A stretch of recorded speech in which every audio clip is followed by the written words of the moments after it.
bawat kwento ko.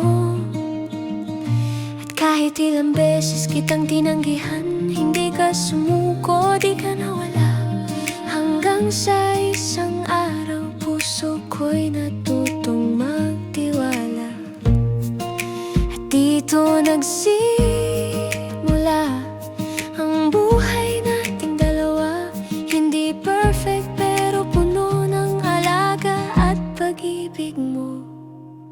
15 years with you, ang swerte ko talaga.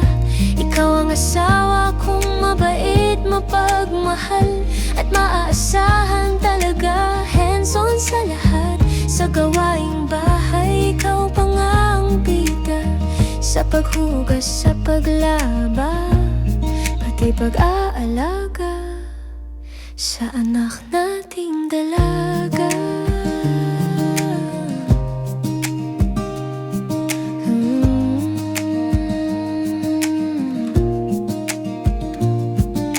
Oli, thank you for 15 years of choosing me too.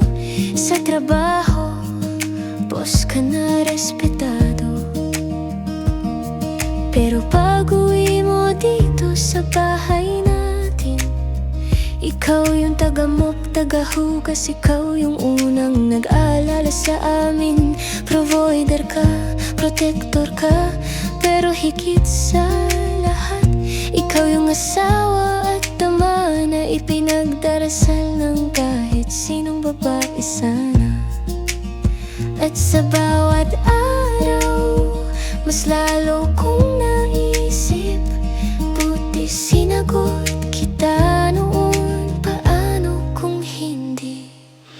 15 years with you, and I choose you again. Sa hirap at saya ng buhay, ikaw pa rin ang una kong kahawakan ng kamay. Ang bait mo, sobra, alam ng lahat na parang jackpot ako sa'yo.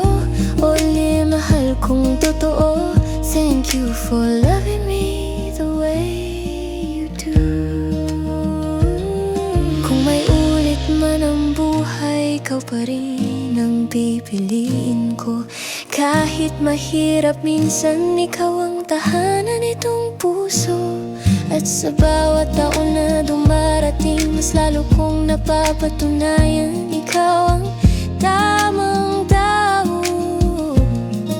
ikaw ang tahanan. 15 years with you still feels like falling in love anew. Ikaw ang kasama ko sa lahat, sa pagod, sa saya, sa mga pangarap. Mapalad ako, Oli, na ikaw ang asawa ko. And for the rest of my life, I will love you this way too.